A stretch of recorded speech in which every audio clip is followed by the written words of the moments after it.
Soy Antonio Salas, médico neumólogo, médico asistente del Hospital Nacional 2 de Mayo.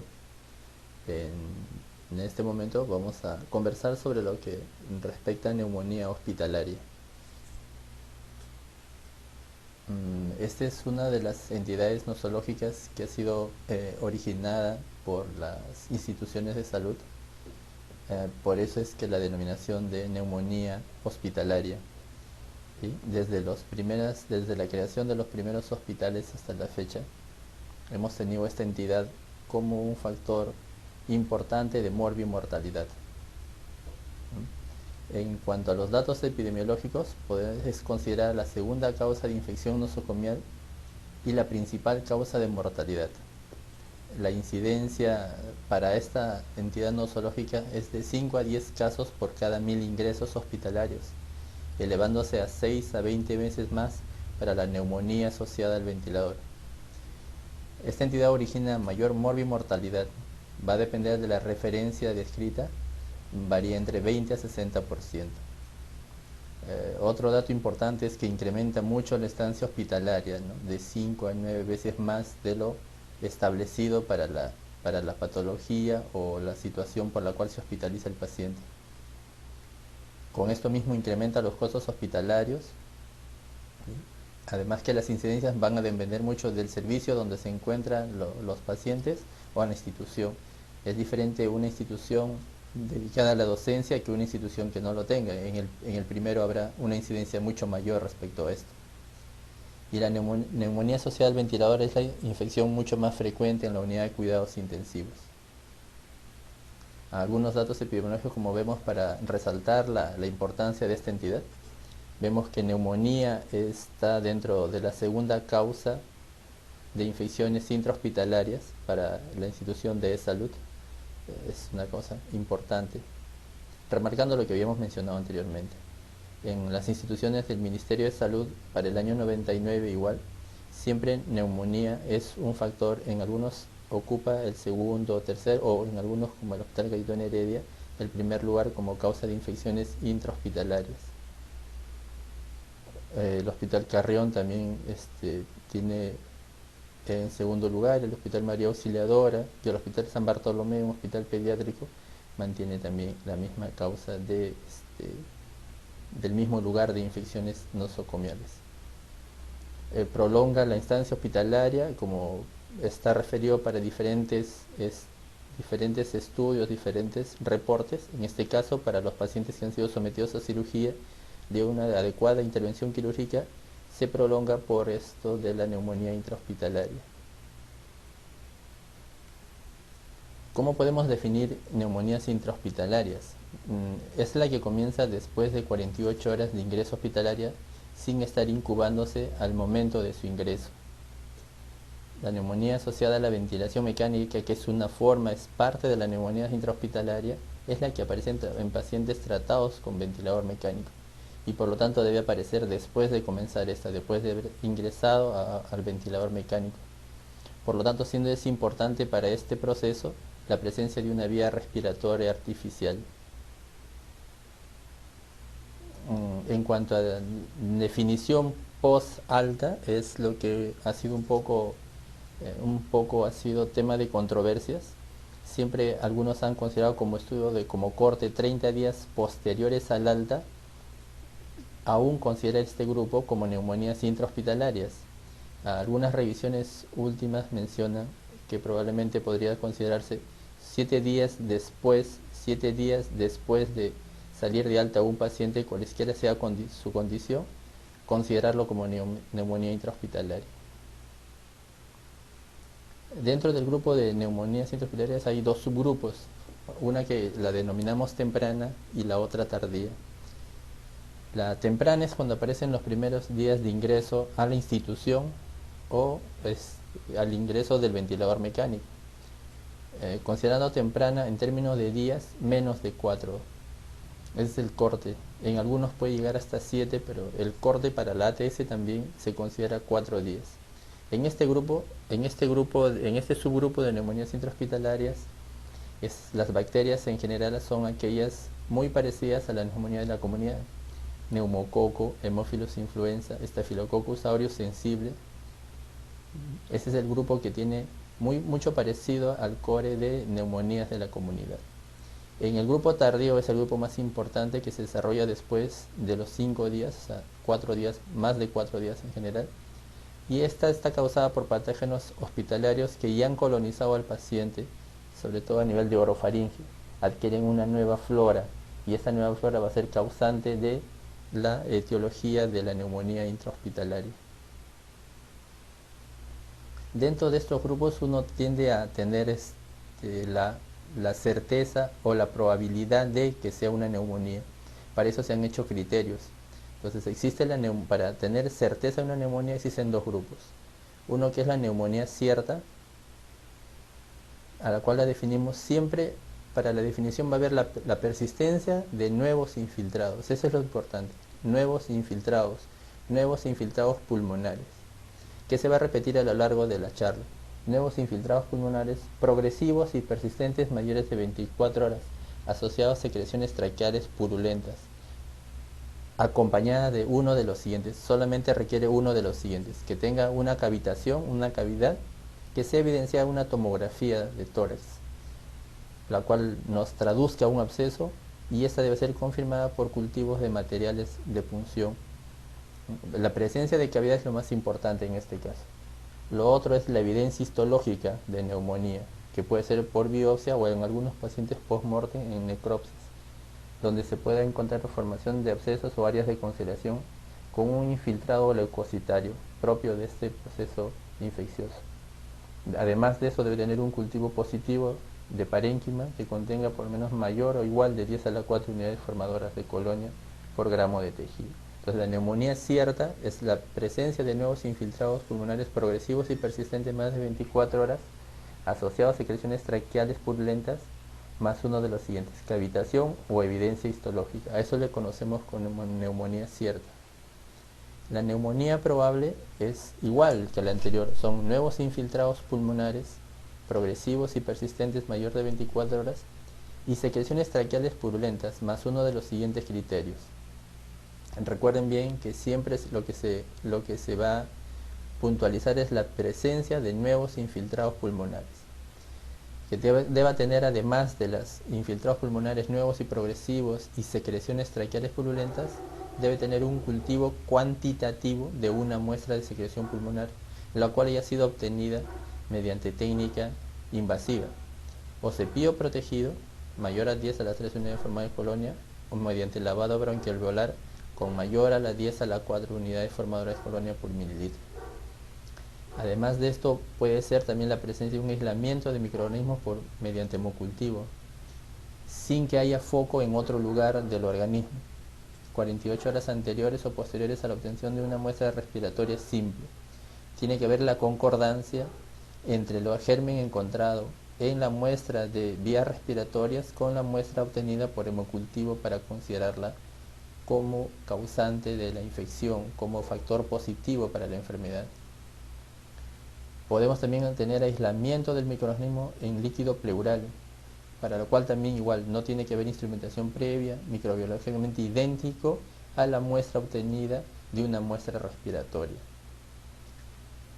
También la evidencia histológica de neumonía mediante biopsia o necropsia con abscesos o áreas de conciliación donde haya intensa infiltración leucocitaria con un cultivo negativo del parénquima pulmonar menor de 10 a la 4 unidades formales colonia por gramo de tejido. La neumonía probable, a diferencia de la cierta, tiene nuevos infiltrados progresivos y persistentes, tiene las secreciones traqueales purulentas, más uno de los siguientes.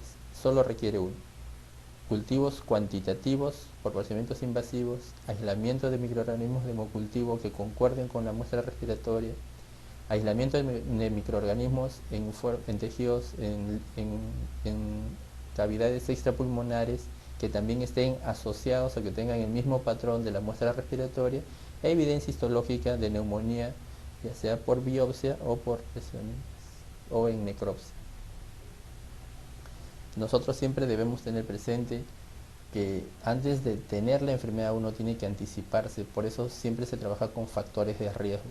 ¿Cuáles son los factores de riesgo para que el paciente presente neumonía intrahospitalaria. Existen dos tipos de factores, unos intrínsecos al paciente y otros extrínsecos relacionados a otros dispositivos externos al paciente.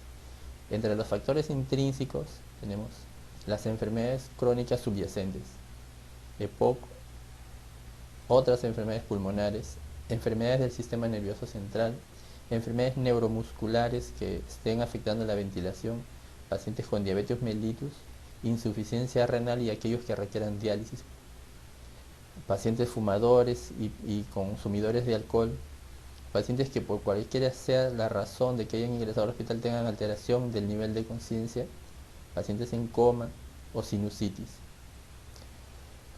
Los traumatismos cráneoencefálicos, pacientes con una desnutrición que sea objetivada con una albúmina sérica menor de 2.2 gramos por decilitro, que haya colonización anormal orofaringia, que es lo que sucede en este grupo de pacientes, colonización gástrica, ya sea por algunos procedimientos terapéuticos que podamos indicar en este grupo de pacientes, e inmunosupresión.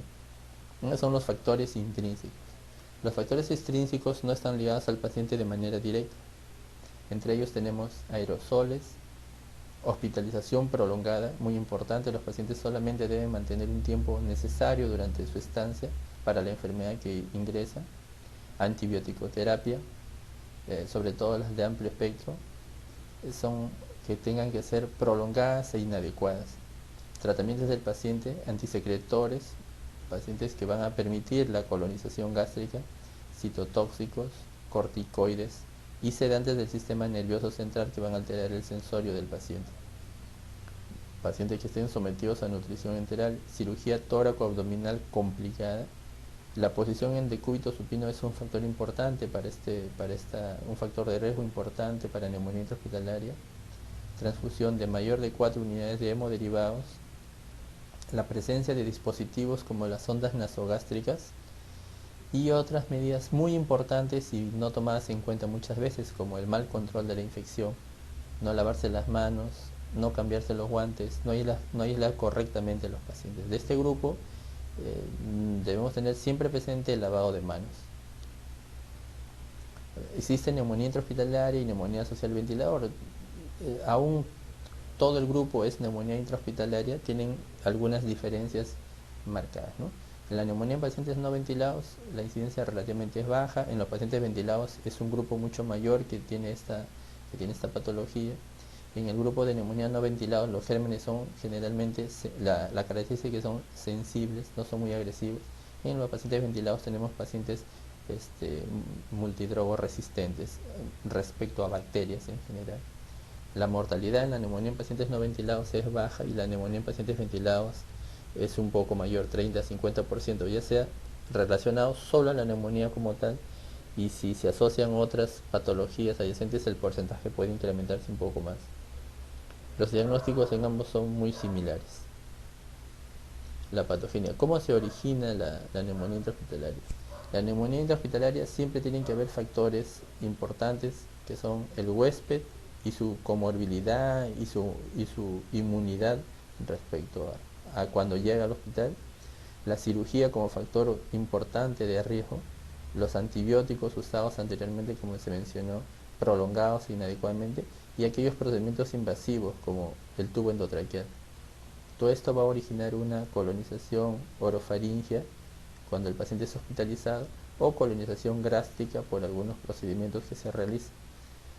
Luego hay el fenómeno de aspiración, que es la causa frecuente de esta patología, asociado a un inóculo bacteriano y la virulencia del mismo, que van a sobrepasar la defensa pulmonar y van a producir el cuadro neumónico. Otras formas de poder llegar a hacer neumonía intrahospitalaria son a partir de bacteriemias, a partir de otros focos en otros lugares del organismo que van a mandar émbolos sépticos hacia el pulmón. O en algunos trastornos de hipotensión severa, la translocación juega un factor importante para originar neumonía intrahospitalaria.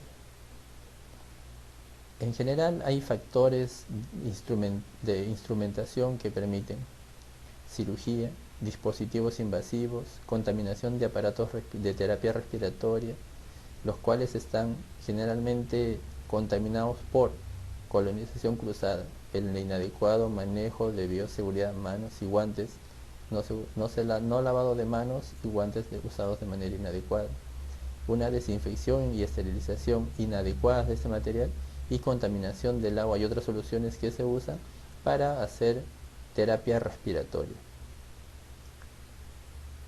Los factores del huésped asociado a los otros factores anteriormente mencionados generan colonización orofaringea y colonización gástrica que mediante la aspiración, que es el factor importante para la generación de neumonía hospitalaria, produce un fracaso en las defensas pulmonares, originándose la neumonía. ¿Bien? Otro factor importante, como se mencionó, son las bacteriemias, focos sépticos enviados de otros lugares del organismo, la translocación bacteriana y un factor no tan frecuente que es la inhalación, a partir de los dispositivos de terapia respiratoria que generan aerosoles contaminados. En la neumonía asociada al ventilador, la importancia es la presencia del tubo endotraqueal. En este tubo endotraqueal se genera una biocapa bacteriana donde está compuesta por agregados bacterianos que aparecen dentro de este mismo dispositivo y protege a los organismos patógenos de los antibióticos y de las defensas propias del paciente. En las neumonías asociadas al ventilador confluyen la presencia del tubo endotraqueal, la alta probabilidad de aspiración porque se sobrepasa los mecanismos de defensa mecánicos del aparato respiratorio, las comorbilidades del mismo y la disminución de las defensas. Los factores de riesgo para neumonía asociada a la ventilación es la intubación per se, los mecanismos de reintubación, la intubación nasotraqueal, la posición en decúbito dorsal, el uso de medicamentos que produzcan parálisis farmacológica que afectan la ventilación en los pacientes y afectación en los dispositivos del ventilador con cambios inadecuados. Cada uno de ellos tiene alguna manera de prevenir esto. Para intubación se ha visto la importancia de la ventilación no invasiva para la disminución de los eventos de neumonía intrahospitalaria, cuando así los criterios indiquen el uso de esto. La reintubación hay que evitar este fenómeno haciendo una adecuada intubación inicialmente o por ventilación no invasiva. En la intubación nasotraqueal se prefiere la intubación oral. Para la posición supina siempre hay que pasar de esta posición supina a la posición semirecumbente con un ángulo de 30-45 grados. Solo esta posición en algunos estudios de corte disminuye de manera importante las neumonías intrahospitalarias. En lo que se pueda hay que tratar de evitar el uso de medicamentos que relajen la musculatura y tiene que haber un cambio adecuado de los circuitos del ventilador. En este caso se propone que sea más de una vez por semana. Hay factores de riesgo también para determinados gérmenes dependiendo de la patología o de la indicación terapéutica que haya tenido previamente. Si el paciente tiene broncoaspiración desde el punto de vista como síndrome de aspiración, no como situación fisiopatológica, como síndrome de aspiración. En ese caso, si el paciente se aspira algunos patógenos de la boca, dependiendo de las condiciones en las cuales esté la cavidad bucal, en este caso las bacterias anaerobias son gérmenes importantes a tenerlos en cuenta en el esquema terapéutico empírico inicial. En procedimientos quirúrgicos abdominales, enterococo y anaerobios, en diabetes mellitus, estafilococo aureus, meticilinos sensibles, en pacientes con trastornos del sensorio en coma, pacientes usuarios de drogas endovenosas, estafilococo aureus, pacientes con insuficiencia renal, el mismo germen, en los pacientes usuarios de glucocorticoides por tiempos prolongados, legionela y aspergillus, en pacientes que hayan tenido una hospitalización prolongada en pisos de unidades de cuidados intensivos y que luego pasen a otras salas, hay que tener en cuenta gérmenes resistentes y de preferencia a Pseudomonas aeruginosa, Enterobacter y Acinetobacter, que son gérmenes a considerarlos en el esquema terapéutico inicial. El uso de antibióticos previos, que generan un riesgo de igual del mismo grupo que el anterior, ¿no? Pseudomonas aeruginosa, Enterobacter, Acinetobacter. Y aquellos pacientes con daño estructural pulmonar, que es una entidad muy frecuente en nuestro medio, para pacientes con secuela de tuberculosis pulmonar, tenemos Pseudomonas aeruginosa como un factor de riesgo importante para nuestro medio, ¿no? Siempre tener la consideración porque los pacientes con tuberculosis es un grupo importante y el grupo que queda con daño estructural pulmonar, por lo tanto, también va a ser lo mismo. En cuanto al diagnóstico, ¿cómo yo diagnosticar neumonía intrahospitalaria en este grupo de pacientes? Evidentemente es un grupo relacionado a las neumonías intrahospitalarias que no tengan ventilador mecánico. Uno puede tener unas guías.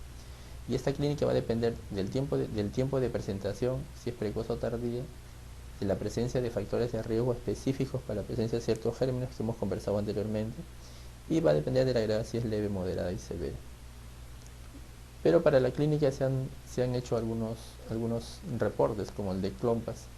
Él refiere muy bien una manera diagnóstica práctica para poder yo sospechar que el paciente tenga neumonía y luego, según los criterios anteriormente establecidos de cierta o probable, poder enfocar al paciente en esta entidad nosológica. Él considera que en esta revisión que hace en el JAMA, de que los criterios clínicos son fiebre, leucocitosis o secreciones purulentas, asociado a un componente radiológico que, como en los anteriores, siempre es la presencia de una opacidad o un infiltrado de nueva aparición. Con estos criterios yo puedo hacer sospecha alta de neumonía intrahospitalaria. En caso contrario, se puede usar el score de CPIS, donde uno le da puntaje a determinadas situaciones, que es muy parecida a las anteriores de Clompas, donde tenemos que valorar secreciones traqueales, infiltrados siempre infiltrados nuevos en radiografía de pulmones, la temperatura, los leucocitos, el PAFI y la microbiología en este caso. Pero todos los anteriores son exámenes, son condiciones en las cuales pueden ser fácilmente evaluables a la cama del paciente. A las secreciones traqueales se pone un puntaje de 0, 1 a 2, dependiendo de su presencia, ¿no? Secreciones traqueales le ponemos un puntaje 0 cuando están ausentes, y si no son no purulentas se pondrá puntaje 1 y 2 para abundantes y purulentas. Para la presencia de un infiltrado en radiografía de tórax, remarco que es importante la presencia de un nuevo infiltrado, en ese caso 0 para la ausencia de este nuevo infiltrado o el infiltrado, si es difuso habrá 1 y localizado 2. La temperatura, los leucocitos en un hemograma, veremos para poner el puntaje 0 a 3, el PAFI mayor de 240 o síndrome icterial respiratorio del adulto como criterio diagnóstico, y la microbiología. En este trabajo que se hace en el American Review Respiratory Disease, un puntaje mayor de 6 hace el diagnóstico presuntivo de neumonía intrahospitalaria. Lo otro para valorar también es cuán grave es la neumonía. ¿Esta neumonía es grave o no es grave? Y los criterios establecidos para valorar la gravedad del tales son las siguientes. Es la necesidad que tenga el paciente de ingreso en una unidad de cuidados intensivos, que el paciente tenga fallo respiratorio, insuficiencia respiratoria severa, considerada como la necesidad de ventilación mecánica, o la necesidad de que el paciente tenga en una saturación más del 90%, dándole un FiO2 de 0,35. Progresión radiográfica rápida, un empeoramiento rápido de la radiología nos va a implicar criterios de gravedad. Que el paciente tenga más de un lóbulo comprometido en su radiografía nos va a indicar presencia de gravedad. O complicaciones como la cavitación dentro de este infiltrado pulmonar. O que además el paciente tenga evidencia de sepsis severa con hipotensión o disfunción de algún órgano, ¿no? Evaluado como una presión arterial menor de 90 o una diastólica menor de 60, la necesidad de fármacos vasopresores por más de 4 horas, un volumen urinario de menor de 20 mililitros por hora o diuresis menor de 80 mililitros en 4 horas.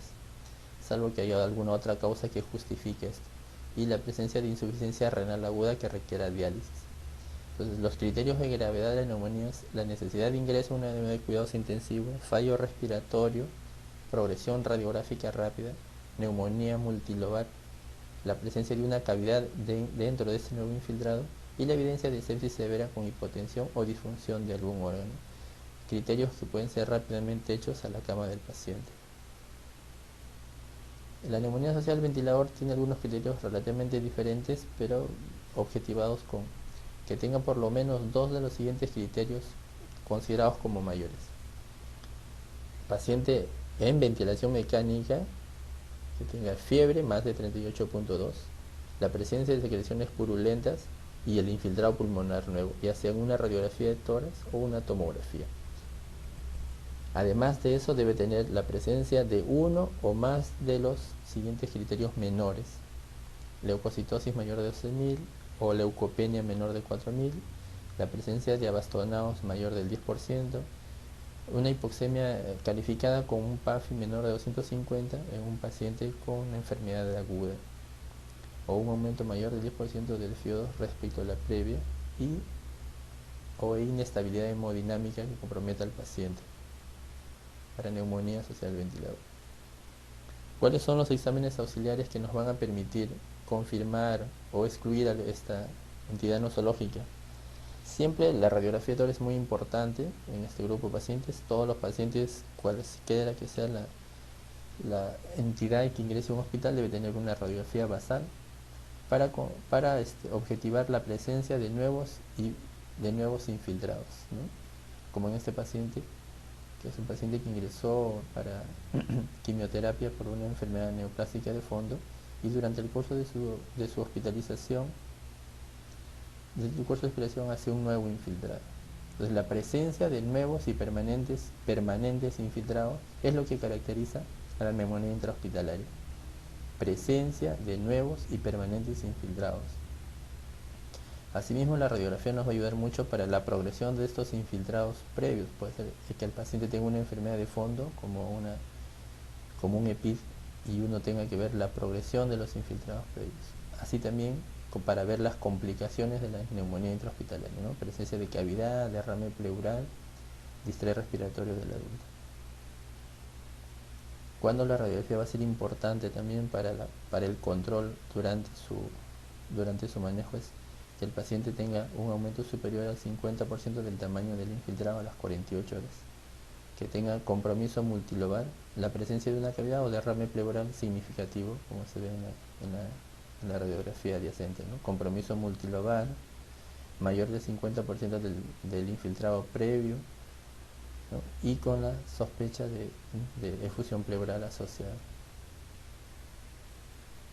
La tomografía de tórax no es un examen que tenga mayores luces respecto a una radiografía para hacer el diagnóstico, pero nos ayuda mucho, sobre todo para aquellas presentaciones confusas de la enfermedad, pacientes que tengan alguna enfermedad previa en las cuales no pueda definirse bien el nuevo infiltrado, ¿no? Ahí nos ayuda bastante la tomografía para poder diferenciar bien de la presencia de estos nuevos infiltrados, para ver si esta neumonía, por qué no se resuelve, si hay alguna razón adicional para que eso suceda, y para ver la progresión radiológica en los pacientes con infiltrados progresivos. El diagnóstico también está orientado a encontrar el agente etiológico. Para esto se requiere primero métodos no invasivos y luego métodos invasivos. Entre los métodos no invasivos están el tener hemocultivos. Por lo menos hay que tomar 2 muestras. En realidad son poco sensibles. Es más útil en neumonías intrahospitalarias que las neumonías asociadas al ventilador, y el germen frecuentemente encontrado con este procedimiento es el Staphylococcus aureus. El aspirado traqueal que se puede hacer sin necesidad de ninguna intervención mayor, y el mini lavado bronquialveolar, donde cualitativamente debe encontrarse, para ser positivo, 10 a la 3 o 10 a la 4 unidades formadoras de colonia. y cuyo rendimiento aparentemente es comparado con aquellos procedimientos obtenidos con broncofibroscopía. Los procedimientos invasivos son aspirado traqueal, aquellos que se realizan con broncoscopía, para los cuales tienen una sensibilidad y especificidad definida. Todos muy importantes, todos con una sensibilidad variable, todos ayudan desde el punto de vista cualitativo. Para aspirado traqueal se requiere que sea mayor de 10 a la 6, para un lavado bronquialveolar mayor de 10 a la 4, cuando se usa el cepillo protegido mayor de 10 a la 3, y la presencia de gérmenes intracelulares en el líquido lavado bronquialveolar que haya un mayor de 3 a 5%.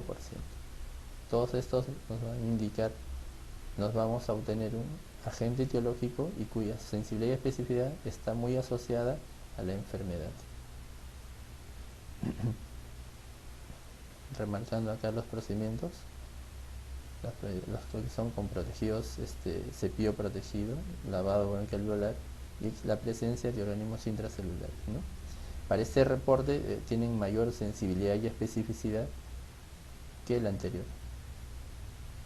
Va a depender mucho de los estudios para ver, pero todos estos procedimientos están valorados para encontrar el germen causante de la neumonía intrahospitalaria. Entonces, el diagnóstico etiológico lo que hace es confirmar el diagnóstico y por lo tanto enfoque el tratamiento.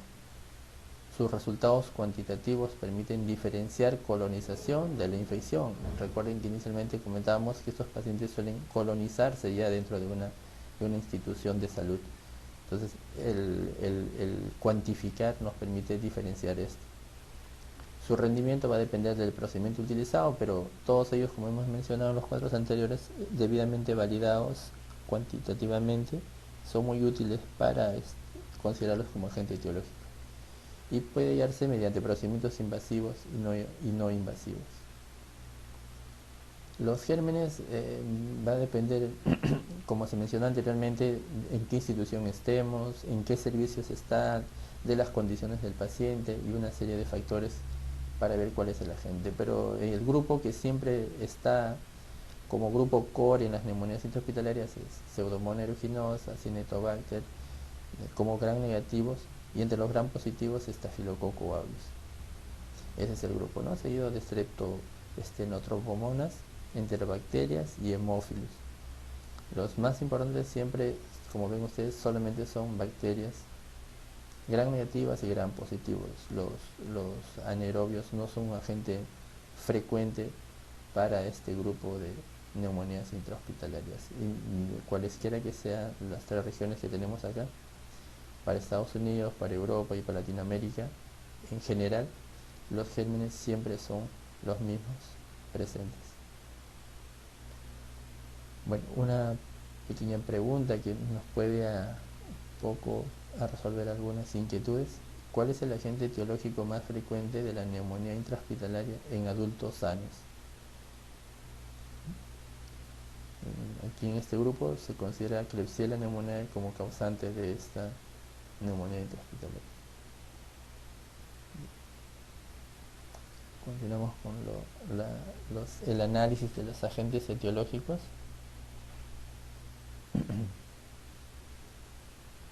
Entonces, este es para lo que respecta a Perú, del año 99 al 2000, una evaluación de infecciones intrahospitalarias y el hallazgo de agentes bacterianos productores de lactato. ¿Bien? Igual, acá siempre se ve que Pseudomonas SP, en los cuales no se logra identificar la especie, Pseudomonas aeruginosa, Klebsiella y Staphylo, el grupo principal de causantes de infecciones intrahospitalarias, ¿no? Y como se ve que las causas frecuentes, segundo o primer lugar, es neumonía, es parte de este grupo. Estos agentes etiológicos, generalmente cuando es neumonía intrahospitalaria o neumonía cervical, son patógenos multiresistentes o multidrogo resistentes. ¿Cuáles son los factores de riesgo para tener estos factores? Uno es que uno haya dado un tratamiento antibiótico en los últimos 90 días.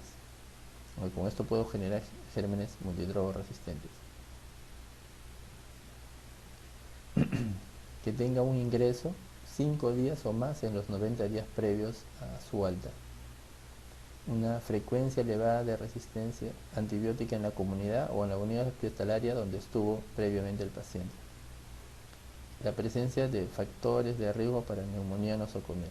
Ingreso de 2 o más días en los últimos 90 días, residencias en un centro de cuidados crónicos, tratamiento endovenoso domiciliario, lo cual incluye de antibióticos, pacientes dializados en los últimos 30 días, pacientes que hayan tenido curación de heridas en su domicilio o algún miembro de la familia afectado de patógeno multiresistente como colonizador.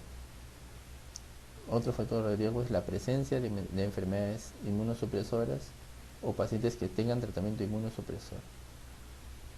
Este grupo de pacientes va a tener factores de riesgo para multidrogoresistencia. ¿Cuándo estos agentes etiológicos van a tener posibilidad de ser multidrogoresistentes? Si un paciente tiene pseudomonas aeruginosa, su probabilidad de tener multidrogoresistencia va a ser paciente que haya estado en una estancia prolongada en la UCI, que haya recibido corticoterapia anteriormente, tratamiento antibiótico previo o enfermedad pulmonar estructural. Recuerden, pacientes con secuela de tuberculosis, que son factor de riesgo para pseudomonas, y si tienen un tratamiento muy prolongado con antibióticos, como se mencionó anteriormente, pueden tener pseudomonas aeruginosa multidrogoresistente. Para Staphylococcus aureus, pacientes con coma, pacientes con TEC, diabetes mellitus e insuficiencia renal. Estreptococo neumonía, que es para el grupo que tiene neumonía intrahospitalaria de aparición temprana. La probabilidad de que tenga un germen reciente es el uso previo de antibióticos en los últimos 3 meses, contacto con niños con infecciones respiratorias. Legionela, pacientes que hayan tenido tratamiento con altas dosis de corticoides, pacientes con enfermedades neoplásicas. Básicamente las hematológicas. Y los pacientes que el grupo que no es muy frecuente, pero no tampoco que no exista la presencia de anaerobios, pacientes con cirugía abdominal reciente, aspiración presenciada, que son los factores para tener anaerobios con resistencia. Cuando yo tengo la presencia de un nuevo infiltrado más los factores que hemos visto mencionado anteriormente, es probablemente que sea una neumonía intrahospitalaria. Pero también tenemos que pensar siempre en los diagnósticos diferenciales, que otra enfermedad puede producir los mismos signos y síntomas, los mismos patrones radiográficos, que al final confundan mucho esta entidad y sobrevaloremos las neumonías intrahospitalarias. Considerar siempre síndrome de aspiración, síndrome de estrés respiratorio del adulto como complicación o como enfermedad no relacionada a agente infeccioso, tromboembolismo pulmonar, atelectasias, hemorragia alveolar difusa, efusión pleural e insuficiencia cardíaca congestiva. Siempre tener presente para el diagnóstico diferencial y no incluirlos dentro del grupo de neumonías intrahospitalarias. Una vez que nosotros ya tenemos el diagnóstico de neumonía intrahospitalaria, ya tenemos la posibilidad o tenemos orientados qué germen puede hacer, uno tiene que entrar con su arsenal terapéutico, para lo cual necesitamos siempre elegir la herramienta más adecuada. Y por lo tanto las neumonías intrahospitalarias debemos encuadrarlas, debemos ponerlas dentro de determinadas condiciones. Primero, para el tratamiento no todo es antibiótico, siempre hay un tratamiento preventivo, porque recuerden que tiene una gran morbimortalidad, por lo tanto tenemos que hacer mucha prevención en lo que es neumonía nosocomial. Y eso está orientado primero a que todos los procedimientos orientados a la prevención de neumonía nosocomial pueden agruparse en 3 categorías. Uno, la que hacemos como esta charla, que es educación del personal médico y paramédico, y vigilancia de infecciones hospitalarias, para siempre tener un parámetro, para tener un patrón de resistencia de los gérmenes o de los agentes etiológicos de las neumonías intrahospitalarias. 2. Hacer una interrupción en la ruta de transmisión de los microorganismos, como mencionamos anteriormente en dispositivos para terapia respiratoria. Debemos hacer adecuado adecuada higiene, limpieza de los dispositivos para esta terapia. Y luego modificación de los factores de riesgo para la infección nosocomial. Todos los factores de riesgo intrínsecos que se puedan modificar y los factores de riesgo extrínsecos en los cuales podemos intervenir para modificar estos mismos. En el tratamiento preventivo, cuando las medidas generales recomendadas habitualmente son desinfección de manos con soluciones alcohólicas, en general solo lavado de manos, monitorización y eliminación temprana de dispositivos invasivos, extubación temprana, no pueden tener tiempo prolongado, preferencia de la ventilación no invasiva, que como les remarco ha disminuido un buen grupo las neumonías intrahospitalarias, cuando es necesario este dispositivo, evitar la intubación endotraqueal y con mayor razón la reintubación. Hay que hacer una aspiración adecuada de secreciones subglóticas, la posición, evitar el decúbito dorsal poniendo la posición en una posición semi-recumbente, 30 a 45 grados, y evitar los cambios o manipulación en los circuitos del respirador.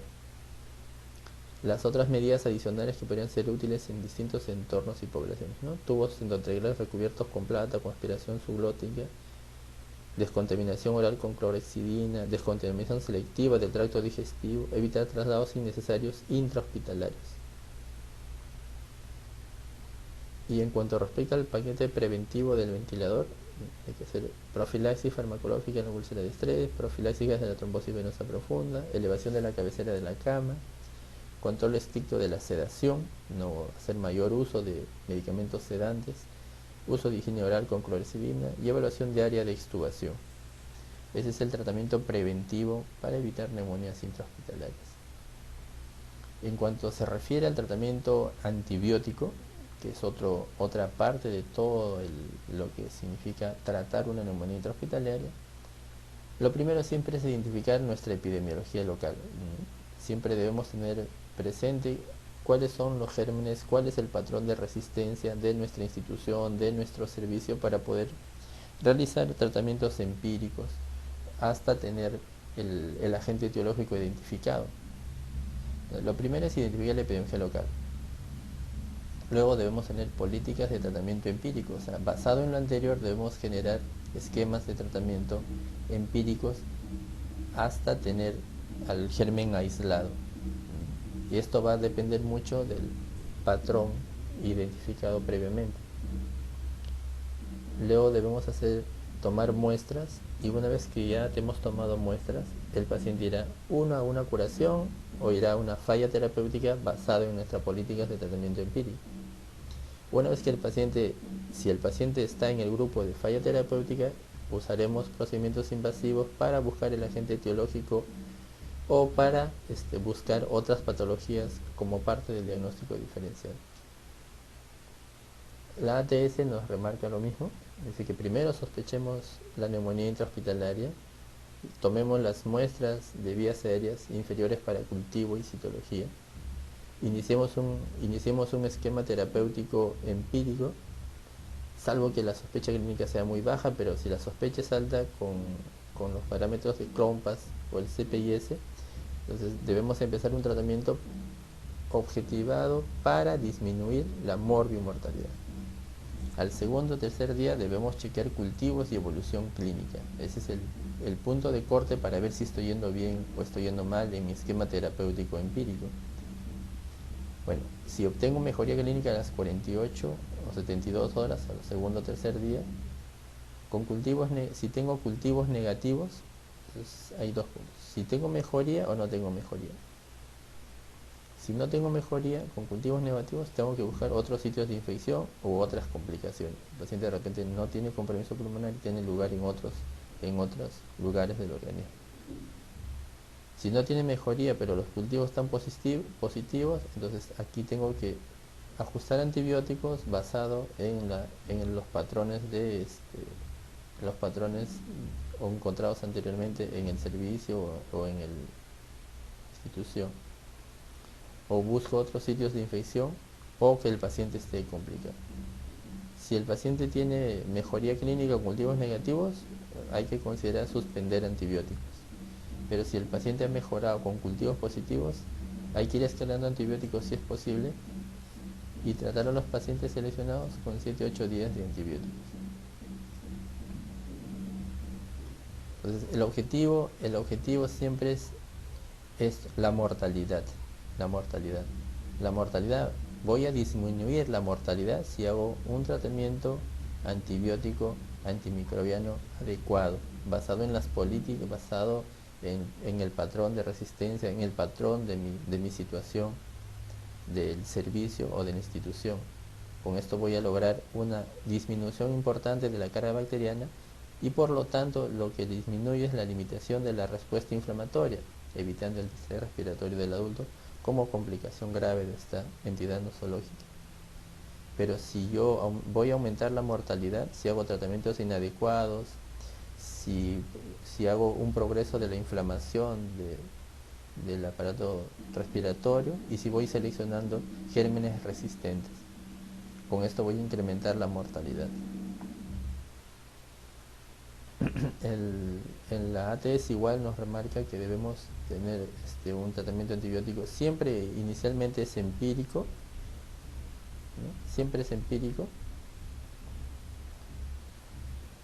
Para las neumonías asociadas, las neumonías de aparición tardía o para pacientes que tengan factores de riesgo, y ya lo hemos mencionado anteriormente, cuál es el grupo core, cuándo el paciente puede tener un riesgo de tener una cepa multidrogo resistente. Si no tiene esto, el tratamiento antibiótico es de espectro limitado, pero si el paciente hay sospecha de que sea una droga, un germen multidrogo resistente, pues tendrá que recibir un antibiótico de amplio espectro para el objetivo de disminuir morbi y mortalidad. Entonces, hay dos grupos para neumonía intrahospitalaria. Esa es la terapia antibiótica empírica para pacientes con neumonía adquirida en hospital o neumonía social o interior en pacientes que no tengan factores de riesgo conocidos para patógenos multidrogo resistentes, que sean de aparición temprana y que no tengan ninguna forma de severidad de la enfermedad, ¿no? En este grupo tenemos la presencia de streptococo, hemófilus, estafilo, pero meticilino sensible, o algunos gram negativos que son sensibles, como E. coli, Klebsiella, Enterobacter, Proteus, Serrate. Bien, entonces el grupo que va a iniciar antibióticos monoterapia, ya sea con una cefalosporina, quinolona o ampicilina sulbactam, es para el grupo que no tenga ningún factor de riesgo conocido para drogas multidrogo resistentes de aparición temprana y sin formas de severidad en esto. Para CEPAR también es el mismo grupo, con las mismas indicaciones. Y el segundo grupo son pacientes que sean de aparición tardía o que tengan riesgo de algún germen multidrogo resistente. En este caso se prefiere el uso de una cefalosporina antiseudomónica contra pseudomonas, o algún otro imipenem o beperem también, cuya cobertura es para pseudomonas, o un inhibidor de beta-lactamasa con beta-lactámico asociado a uno de los anteriores, asociado a una quinolona antipseudomónica, que puede ser cipro o levofloxacina. En caso de no tener eso, se puede usar un aminoglicósido como asociado, amikacina, gentamicina, tobramicina, ¿no? Y si hay la sospecha de Staphylococcus aureus como factor de riesgo, se puede usar linezolid o vancomicina. En caso de que la sospecha clínica sea sobre Legionella pneumófila, asociar un macrólido o quinolona o se cambia una quinolona por aminoglicosis. Esto para CEPAR también tiene el mismo grupo, el mismo grupo de antibióticos para usarlo. Las dosis de los antibióticos para las cefalosporinas antipseudomónicas, carbapenemos, beta-lactámicos, aminoglicósidos, quinolonas. Son dosis de antibióticos propuestas, ¿no? Y según yo tenga, si yo una vez que he obtenido el germen en algún procedimiento cuantitativo, entonces puedo hacer la modificación del tratamiento con los diferentes tipos de antibióticos dependiendo del germen que yo haya obtenido. pequeña pregunta antes de continuar. Ante una neumonía intrahospitalaria por pseudomonas, ¿cuál es la terapia antibiótica a usar mientras espera el estudio de cultivo y antibiograma? Vean el riesgo, ese es un grupo importante, sobre todo en pacientes, como les remarco, en pacientes que hayan tenido tuberculosis, que tienen riesgo para pseudomonas, ¿no? Acá el antibiótico siempre es ceftazidima y amikacina, pero si son pacientes que tengan sospecha también de tuberculosis, es de alguna u otra manera tratar de evitar aminoglicosis. Pero siempre este grupo de ceftazidima y amikacina es importante para pacientes con pseudomonas. ¿Cuánto tengo que dar de tratamiento? 7 a 10 días para neumonías tempranas y un mínimo de 14 días para neumonías intrahospitalarias tardías, sobre todo cuando haya presencia de gérmenes resistentes. ¿Cuándo yo paso a la vía oral? Todo es endovenoso, todo es vía oral, o pasar de endovenoso a vía oral. Yo puedo pasar a vía oral luego de un mínimo de 5 días de disminución endovenosa. La idea es que el paciente tenga una buena evolución, que tenga una buena tolerancia o una buena función del tracto gastrointestinal. Cuando yo voy a considerar que mi paciente está evolucionando adecuadamente, cuando el paciente tenga cultivos cuantitativos en disminución a las 72 horas de la primera muestra, cuando el recuento leucocitario, la oxigenación y la temperatura central mejoran en la primera semana, luego del tratamiento le vuelvo a hacer el score CPIS y este es menor de 6. Y algunos marcadores humorales que nos permiten ver la evolución adecuada, ¿no? PCR y o procalcitonina, ¿no? Lo que sobre todo es importante para interrumpir o modificar el tratamiento, ¿no? La evolución de esto, la presencia de estos en incremento a veces nos permite decir que no está yendo bien, pero la disminución de estos es un buen indicador de buena evolución de la neumonía intrahospitalaria, respuesta adecuada al tratamiento. ¿Cuándo yo puedo decir que el paciente está fracasando en las primeras 72 horas? Si el paciente sigue sin mejoría de la oxigenación o hay necesidad de intubación traqueal. Si el paciente persiste febril o hay asociada hipotermia junto con secreciones purulentas. Si hay un aumento en los infiltrados radiológicos, sobre todo en mayor o igual de 50%. La aparición de shock séptico o disfunción multiorgánica. Estos parámetros, estos puntos, nos van a indicar que este paciente está fracasando y por lo tanto debo reevaluar mi tratamiento empírico, mi tratamiento dirigido.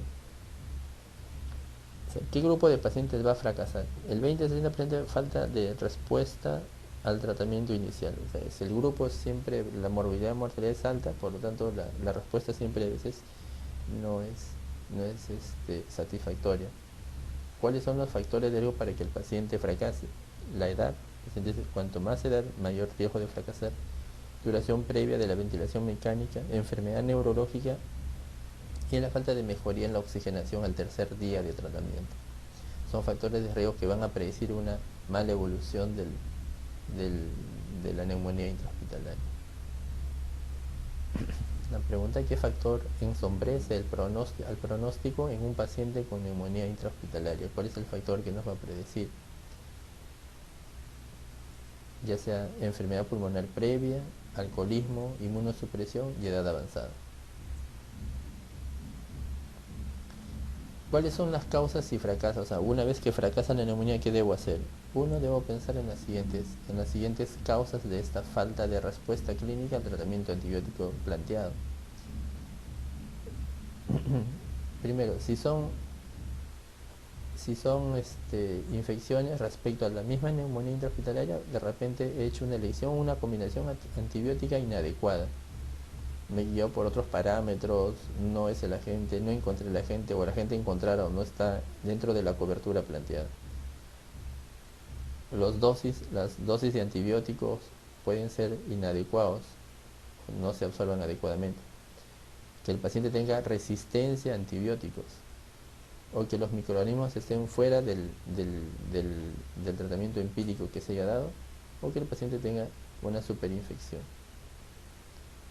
o que el paciente no tenga neumonía y tenga otras infecciones como sinusitis, sepsis asociada a catéter, sepsis abdominales, abscesos pulmonares, derrame pleural o empiema, sepsis urinaria. O sea, que tenga complicaciones de la misma neumonía o que han sido otras enfermedades y no neumonía intrahospitalaria.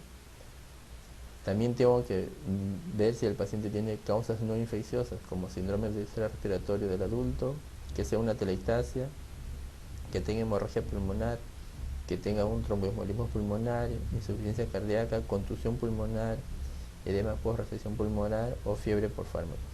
Tengo que pensar en las causas no infecciosas o factores propios del huésped que permiten que esto fracase: ventilación mecánica prolongada, insuficiencia respiratoria grave, enfermedad pulmonar crónica, edad avanzada o respuesta inflamatoria sistémica aumentada. Bueno, eso es todo por el momento para respecto a neumonía intrahospitalaria. Gracias.